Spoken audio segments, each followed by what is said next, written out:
Hi and welcome to the Homeopathy Health Show. I'm Atiq Ahmed Bhatti, a fourth generation homeopath with over 25 years of professional experience and practice in this field of healing. The Homeopathy Health Show is the online voice of homeopathy around the world, promoting and raising awareness of this truly unique system of healing, which is suitable for all ages, young and old. Every week I invite guests from the world of homeopathy to come and share their experiences, their work, offer insights, and essentially talk all things homeopathy. Why not visit www.liketreatslike.co.uk and click on the radio and podcast button to listen to the latest episodes. So let's begin today's show here on UK Health Radio, the world's #1 talk health radio.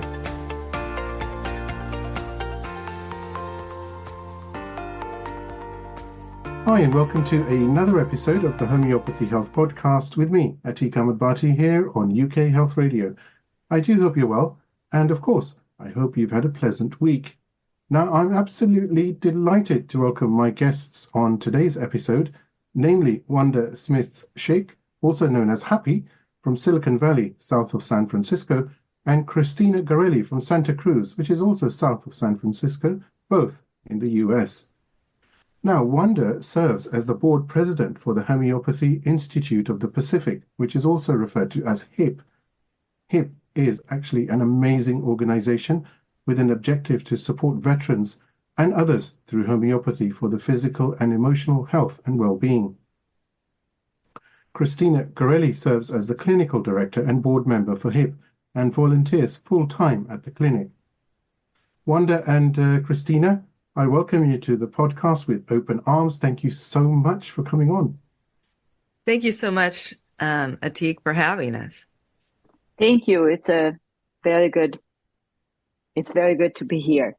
It's wonderful. I've been waiting for this for quite some time, actually. And finally, the diaries were fixed and here we are. So I'm thrilled that I can, hopefully we can talk about what you're doing and the importance of that work, and I suppose shine a light on it for others from around the world. And I think that's so important. Hopefully we'll get more people interested in doing this type of work. Absolutely. I sincerely hope so. And even though we're going to go in this conversation, but I love the way you said that, because it's so important to be able to volunteer and to help those in need. And when it comes at a very minimal cost, or even free at times, it just makes the healing so much more beautiful, does it not? Absolutely. Yeah, and especially for those who cannot afford it, right? So offering is great for the offerer and for the one who's receiving. Absolutely. It's such a beautiful service to humanity. And as you can imagine, I talk to so many people around the world, on a weekly basis or on a monthly basis. And I always talk about homeopathy and, service to humanity. And right at the top is where you're actually serving through homeopathy without a cost. There's such a beautiful benefit there. And how proud Dr. Hahnemann would be if he were alive today to see so many organizations and so many volunteers in their thousands and thousands who actually do this day in, day out at no cost. They volunteer their time and they help people through homeopathy. I mean, that's just so brilliant. It's a joy to be able to do that. And, it's when you're helping others, you're helping yourself, I believe, because we're all one, right? Absolutely. Now, for those who naturally, because this is an audio podcast, but I just have to say that Wanda's hairstyle is epic, and I would ask you to check out the Instagram reels and the promos, and then you'll get a real feel for it. I think when I think of the word happy, which Wanda likes to go by, and I see the picture, it makes 100%. It's 100% correct. It's so wonderful and it's so colorful. I would love to ask both of you, as far as homeopathy is concerned, what was your journey to homeopathy, and what was that highlight or that circumstances, I suppose, which arose, which led you to homeopathy, or that light bulb moment where you thought, you know what, I want to do homeopathy, I want to study it, I want to be a homeopath? So I started studying homeopathy after I saw the results that just a dose of homeopathic remedy had on my daughter. She has a genetic disease, and when she was 8 years old, I believe, she experienced a foot drop, and we discovered that she has a peripheral neuropathy, which is genetic, and it was pretty invasive, and she was suffering quite a bit, and so traditional Western medicine couldn't do anything about it, and so I took her to a homeopath. Being Italian, I think that I was more familiar with homeopathy than many people here in the United States. Is more practiced, and so I took her to a homeopath, and she had amazing results. Since, kind of suddenly, all of a sudden. So I was really impressed, and I decided to start studying it. And then when I graduated, I met Wanda as a miracle, and we've been together since. How did you meet, actually? We met at a conference, at a seminar. I think it was Schroerians in San Francisco. And we met, and Wanda told me that she was volunteering at this clinic in San Francisco, MNRC, which is a Mission Neighborhood Resource Center. They had a small clinic, homeopathic clinic for homeless people, and I started volunteering there with Wanda, and the rest is history. Right. And what about you, Wanda? What that was, that was so nice, by the way. It's so nice how things are destined, isn't it? And there is always a time and a moment for goodness, and we never know, isn't it, when that's going to happen? But when it does happen, the results are just incredible.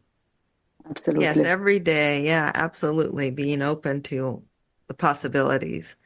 Well, I did not know anything about homeopathy, and I was, at the time, I had worked in the film industry for a decade, and then I thought, you know what, I'm tired of this, I want to do something different, and so in between that, my mom had gotten cancer, and so I was always looking for natural ways to help her feel better, and it was just when the internet was coming out, and so I would look and research but I never found anything about homeopathy. And then after years later, I decided, you know what, I'm done with entertainment. I want to do something else. So I think I'll go to medical school.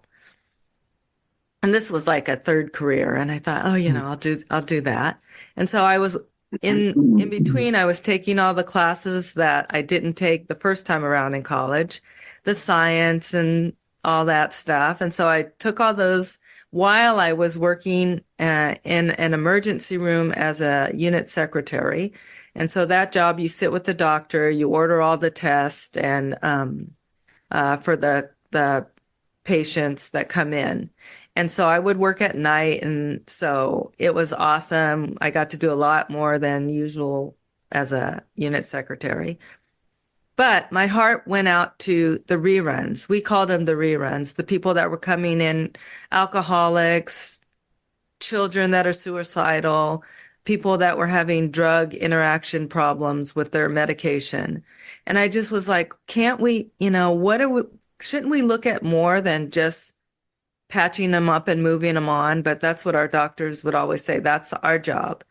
And so when it was time, I finished all my classes and it was time to apply to medical school, I kind of got this feeling of, that's not exactly the way I want to help people. And I know there has to be a better way. So I started searching all the different avenues, Chinese medicine, acupuncture, and then I was traveling to the Bay Area. I was living in LA at the time. And so I traveled to the Bay Area, and I saw this thing, homeopathy, and I'm like, oh, okay, I'll check it out. And so I went to the school and I interviewed with the woman. I talked to her, informational interview, and she's like, oh yeah, homeopathy likes to look at mental, physical, and emotional and what's going on in their life. And so that was like, oh, that sounds what I'm interested in. And then she said, the goal of homeopathy is to help people reach their full potential. And I said, oh my gosh, sign me up. And so I signed up, commuted back and forth from LA to San Francisco for 2 years, and then moved to the Bay Area to finish up my, the last 2 years of the program because of clinic. You had to be in person for clinic. So, and that's how I did that, finished school and went right to volunteering at this, Mission Neighborhood Resource Center, which treated homeless people. And then we come to figure out a lot of the homeless were veterans and disenfranchised people. And so it was fast paced. I loved it. And that's how I saw miracles happen with homeopathy. So that's how it was a great way to start my homeopathic career. And I love it. And we keep doing it the same way since. Both of your stories are so wonderful and they're so warming as well. I love this because everyone has their pathway into homeopathy. Like Cristina has said, sometimes it's from personal experiences where homeopathy has saved the day, or in this case, saved lives, literally. And in others, it's just somebody has enrolled, like you said, and they're just not happy, or they've enrolled in a course and they're not sure which way they want to go. And circumstances just arise where they end up with those words, homeopathy, or see a homeopath, or this is homeopathy, and then hey presto, that's your career, isn't it? And yeah, it's so nice. In fact, I would go further than saying homeopathy is not. I mean, if I just take myself an example, for me, it's not a profession, it's not a career, it's my life. It's a calling. It's not where I can say this is a career because it's going to lead me somewhere. I've already got the career is part and parcel of it being my life. My life is my career. Homeopathy is just the icing on there. Beautiful. Yeah. So this now takes us on, doesn't it, to the Homeopathy Institute of the Pacific, which we're going to refer to as HIP. So tell me, I'm very interested. And in fact, when I was introduced to you, both yourselves, it really was something very important, but also very, it was like an eye-opener at that time. I remember when I was told about what you're doing, especially for veterans. And I thought, wow, this is something really brilliant, really, really, really good. So please do share, how did HIP come into being, and how was it set up, and how you got together, and what was it like in the early days? Because it's always a challenge, isn't it, with such things? Well, it all started when we were volunteering at the Mission Neighborhood Resource Center. And we were seeing lots of homeless people. And then we didn't know there were veterans there. We were just doing the work. And then as clients got better, they would disclose to us that, I'm a veteran, but these are people who were in the Vietnam War, and they came back. And at that time, it was not so popular to have been in the military at that time of life, right? And so they came back with this stigma. So they were not very forthright in saying, I'm a veteran. And then when we found that, it's like when the door opens, it opens wide. So we found out there were veterans, and then we started treating them. And then the way HIP came was, we the place that we were working at, the MNRC, was very triggering for a lot of people. It was loud. There were lots of side hustles going on when you're in there. So it wasn't calm, quiet. We did very well with it. We were able to help people who were in horrible situations, and we were able to be there when lots of traumatic events were happening. People were overdosing, and while we were waiting for the ambulance to come, we would go down there and treat them with homeopathy. And by the time the ambulance arrived, they were back with us, alert. And so I think, Cristina can attest to this, that we saved a few lives. Yeah. A few lives while we were waiting for the ambulance to get there. People who were overdosing, people who had heart problems, people, where there wasn't a doctor there at the time. We were the only physical help that they could receive, because the people, they come there to do laundry, they come there to sign up for housing, and if there's not a medical staff on board, a doctor on board, then it's challenging when those crises happen. So it was great to be able to be there for those and to intervene and to help people stabilize until the ambulance could get there and pick them up. Yeah, so, and we were also, I'm sorry to intercept, no. but we were also treating homeopathically the nurses that were there and the personnel that was there. That I remember in one instance that this guy had a stroke. No, what happened? But he was he was in a chair taking his blood pressure, and he passed out. Yeah, and they were called a code, and go on. And the nurse was traumatized, but incredibly traumatized. So we treated also the nurse. So it was we were not just treating the clients there, but we were also treating the personnel. And it was very effective. Many of our veterans were. We have medics. One particular, we're medics. And so they see so much trauma there, and then they come back with the results of that trauma. So homeopathy is fantastic for, I say that PTSD is not just for veterans. It's for, all of our clients that particularly are the people we treat have some form of post-traumatic stress. So homeopathy is a rock star in treating PTSD, CPTSD, complex post-traumatic stress. And, we are just happy and encourage every homeopath to look at the different, it's different client opportunities to reach out to.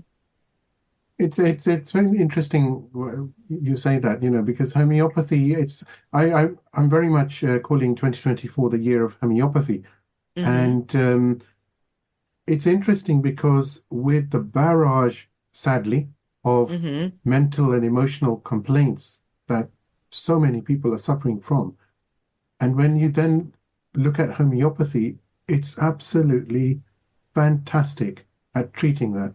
Mm-hmm. And it's nothing new, but it's just the fact that it's just so timely now that homeopathy is there for depression, for anxiety, for PTSD, like for trauma, for panic attacks, and so a myriad of complaints, manic depression, acute depression, whatever it is, and it works so amazingly well, and you're not actually stepping on anyone's toes because homeopathy is unique in that way. And it's so nice, isn't it, to know that a system that we're fully involved with, the three of us, for example, during this conversation, can be so amazingly powerful.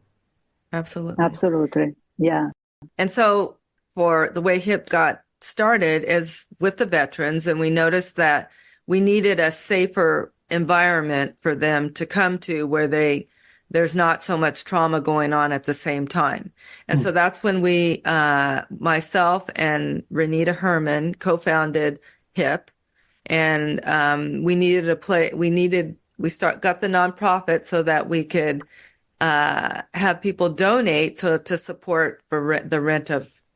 In the beginning, we used our private offices, and then we needed a dedicated office that we didn't, so that we could just treat them. And so that's why we formed the nonprofit, so that we could have a safe, quiet environment to treat our veterans, so that they're not re-traumatized and they feel like there's a safe place for them to come.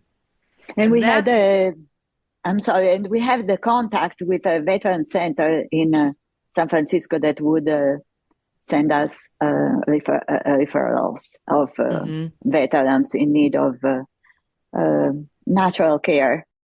So that's how HIP was formed, to provide a safe place for veterans to come. And then the more that came, they would refer their family and friends, and that's how HIP just continued to grow. And a lot of people realized that they had some, PTSD or trauma. How many volunteers are there now in HIP?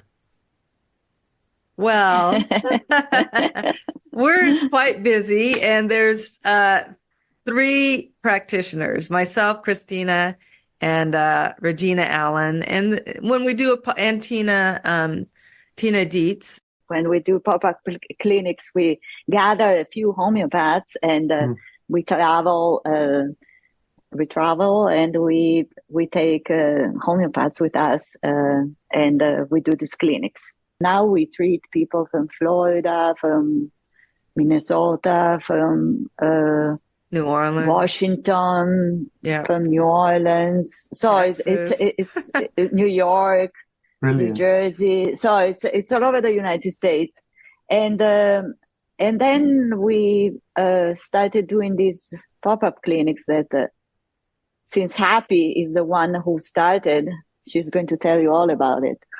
So I think HIP is definitely excited about the future and excited about setting up a place for all people to come to have that type of health, and definitely looking forward to that. And it will happen. I'm not sure when, but I know it will. And we're excited to help train homeopaths to do this type of work, and to provide this type of the type of work that we do, where we see, people get better, and not just get better right in front of us. That's HIP's the way we work. We make sure that everyone, because we realize that it may be one chance, the work that we do at these pop-up clinics may be one opportunity to make a difference in someone's life because of whatever their stability situation is.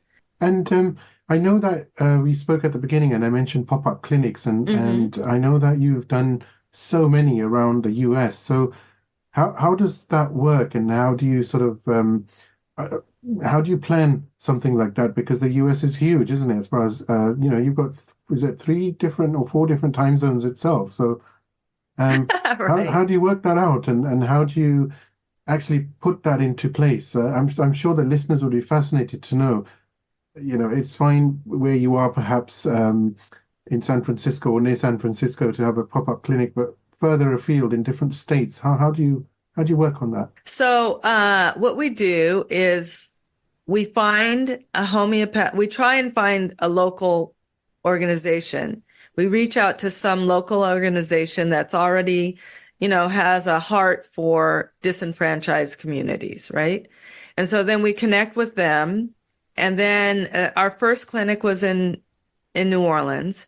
And the way that came about is it was 2021, the end of 2021, where it was like a storm of traumatic events, mainly the beginning of Black Lives Matter. My original goal was to go to Minneapolis and help the people that were at the event and help them recover from that trauma. And that didn't work out at the time, but we connected with this organization, People's Institute of Survival and Beyond. And they had a lot of people in New Orleans on the ground that they said, oh, we can help you put together a clinic. And so that was our first pop-up clinic where we went there and worked at a church and just saw, and it was, my goal was to help people that were still suffering from Hurricane Katrina and Hurricane Ida, and generational trauma, which builds up in generation, right? And so then we went there and we saw 66 people in 4 days, and we continued following them throughout the year.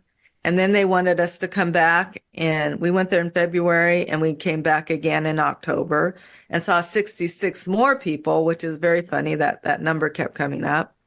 And we kept following them. And then through that's how we got more people throughout the country, because they would tell their family they got better. So they would tell their can you treat our sister or my aunt in New Jersey, and my sister in Washington, D.C., and my aunt in, all over the country. So that's how it kept building and building. And this was basically the three of us, Cristina and I ended up treating all the, most of the follow-ups for these two clinics and all the referrals.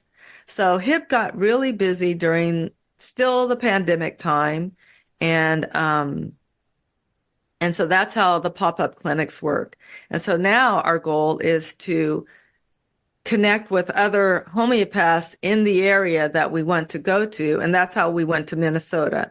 We did a talk at the JHC in 2022, I think, or 23.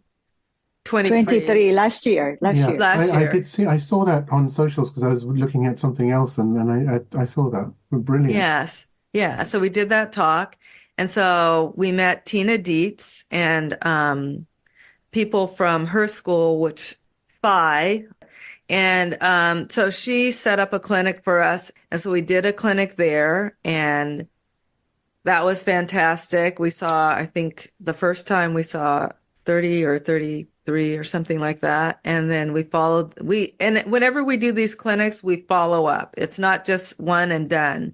We follow up them as long as they want to be followed. And so then this year, just in last year, December, we went back to Minnesota and were able to go to northern Minnesota to work with an indigenous community, the Chippewa tribe. And so that was another fantastic opportunity to help people in need from generational trauma. And so the goal is to just continue to do these clinics where there's homeopaths in that state who want to help us and help with the follow-up, because we end up working. We usually try to have clinics just Tuesday and Thursday, but now we have clinics almost every day of the week because we have got so many people that we're following. So wonderful. HIP is excited, and we want to get more people, more homeopaths involved, because it's so rewarding to see lives change and make a difference. Everybody could volunteer. I mean, everybody, yeah, but most people could volunteer once in a while, right? And I think that it's so rewarding that everybody would love to volunteer, but of course there are constrictions. I mean, it needs to be sustainable, right? So we're trying, first of all, to get fundings for eventually also fund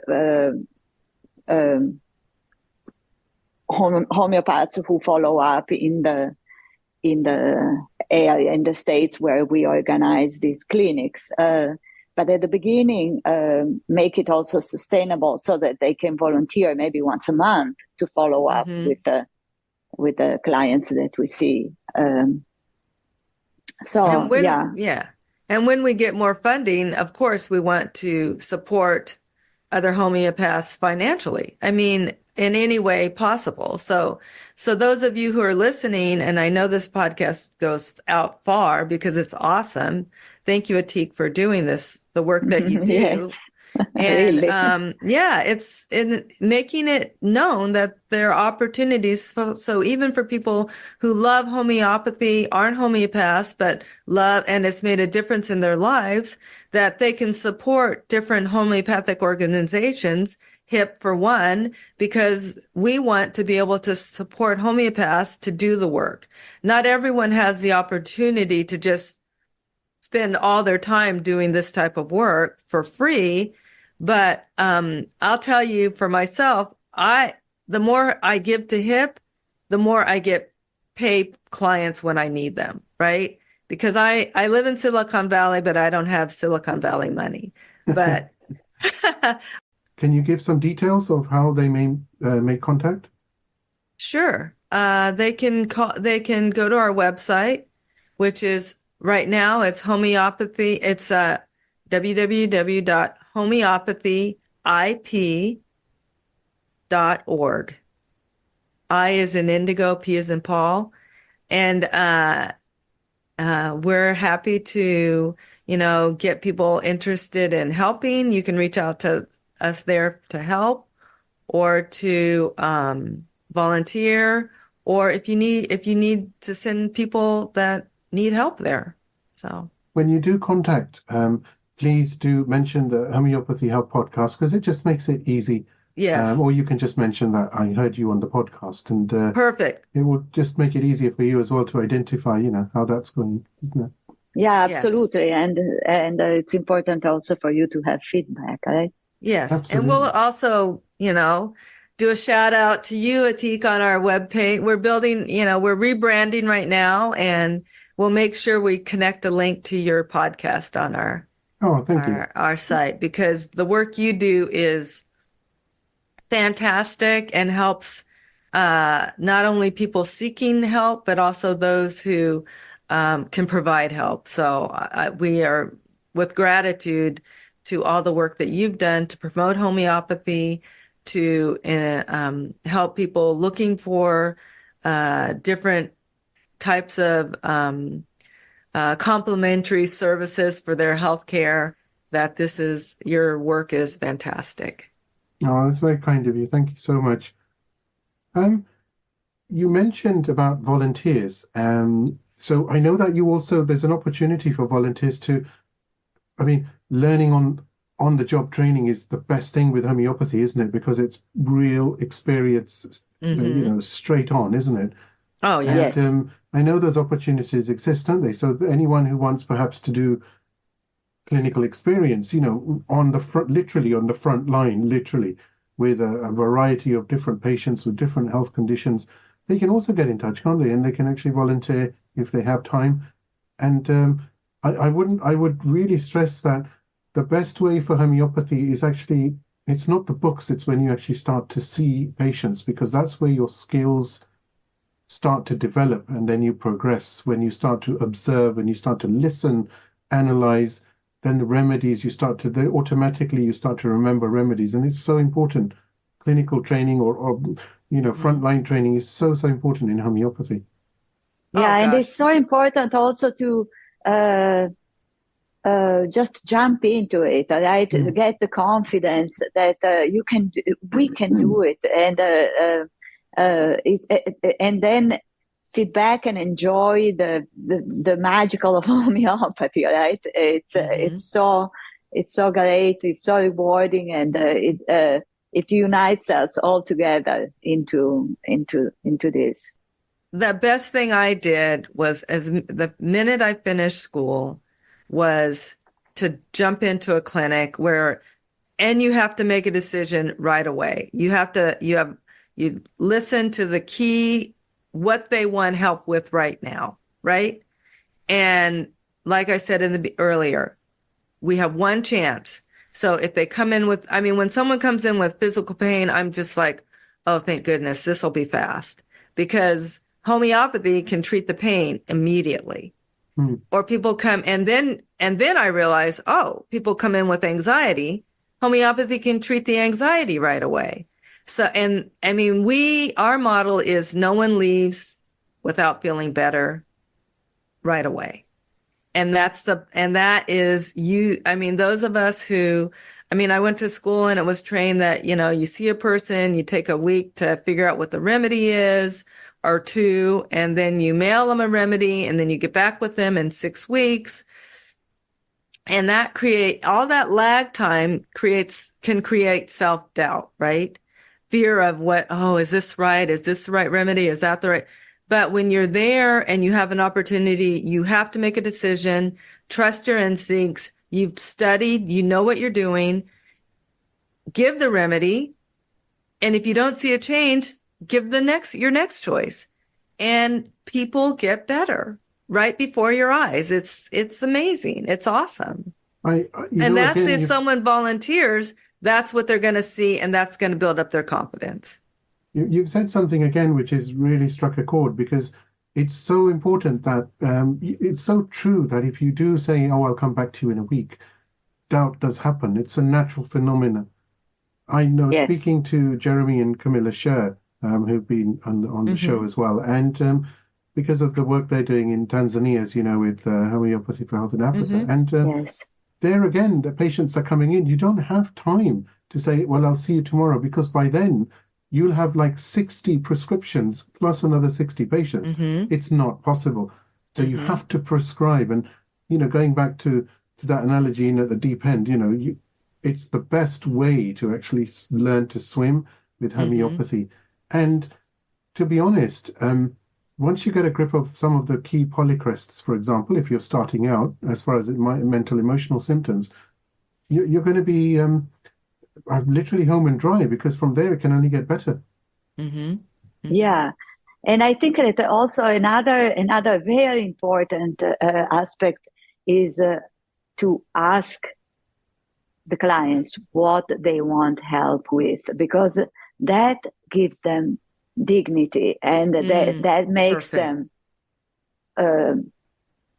participating in their cure, and I think that gives us also the perspective of compassion, being really in unison with your client, so that you can prescribe the right remedy, which is not just one right remedy. There are many right remedies. So you can prescribe a remedy and that you think is right. And as Wanda said, if it doesn't work, then there is another one that is going to work. So it's and it's really beautiful to see this dance happening in front of your eyes.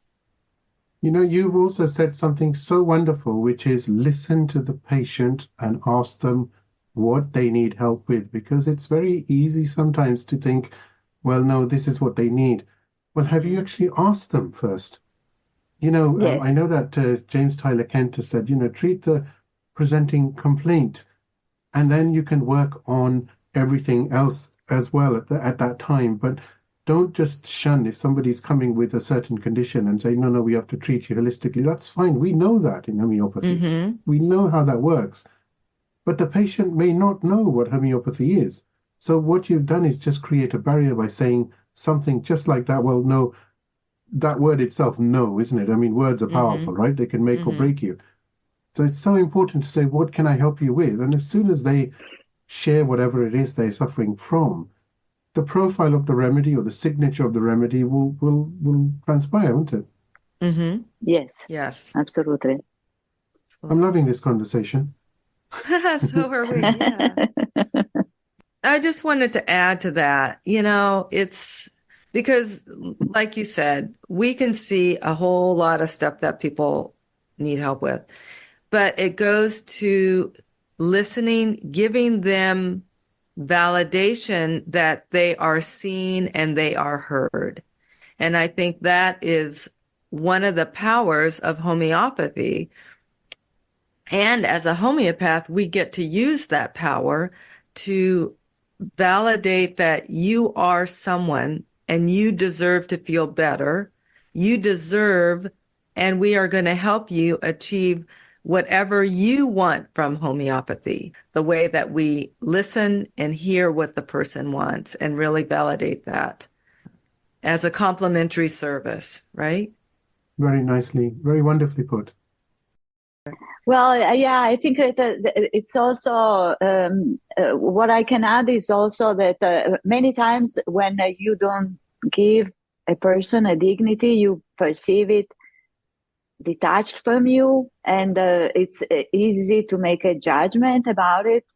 But I think that when you practice this kind of homeopathy and when you practice love, you become one with the universe. So we're all one. We're all the same.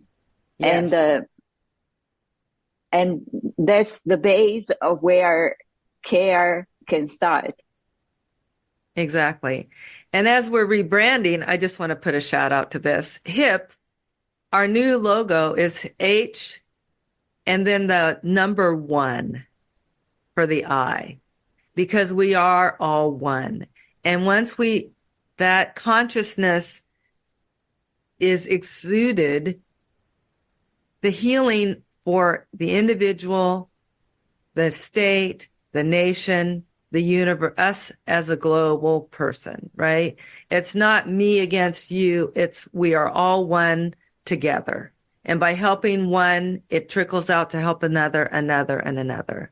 And that's part of the beauty of homeopathy, that vibrational energy, which homeopathy is, a vibration that goes out. And we've seen it, and so many times I remember one person who came into our office when we were in person, and she was a professor at Stanford University, and she had a lot of health issues, autoimmune disease. But as she started working with us, her whole family life shifted. She got better. Her children started getting better. All these opportunities opened up for them. And it's just that vibrational quantum energy. And that's what homeopathy is. It's a quantum modality of healing that goes out not only to the individual, but to the universe, right? And everyone around them. I think we've ended on a very beautiful note there. Thank you so much for coming on the show. You're doing a great job, and thank you very much for bringing all us together as one. Yes. Oh no, yes. That's my pleasure. It's been an honor to have both of you on, and I wish you the greatest success, ongoing success, and may HIP or H1P, because I quite like that as well, may that really, really make such a progressive, exponential difference to people's lives. May it grow beyond your wildest imagination, and may people really start to volunteer in leaps and bounds, and may it continue to help people who are in need. I think it's so dignified for what you're doing. Mm-hmm. And because you're bringing dignity to others people's lives through the service to humanity through homeopathy, and I think that's just so commendable, and it's amazing. I'm really so happy you came on. Thank you so very much. Thank you so much, Atik, for all the work you do, and thank you for having us on. That was awesome that you reached out to us. I do hope you've enjoyed this week's episode of the Homeopathy Health Show. Please do support the show by clicking follow on my socials. Remember, the more exposure the podcast receives, the better for homeopathy around the world. You can find me on Instagram by searching for @like_treatslike, and on both Facebook and TikTok by searching for @like_treatslike. So let's promote the voice of homeopathy on radio and podcast around the world together. Don't forget to visit me online at www.liketreatslike.co.uk and click on the radio and podcast tab. Here you'll be able to see all the guests that have joined me on the show so far, and of course you can stream on demand the latest episode to your mobile, tablet or PC. Until next time, stay safe and take care.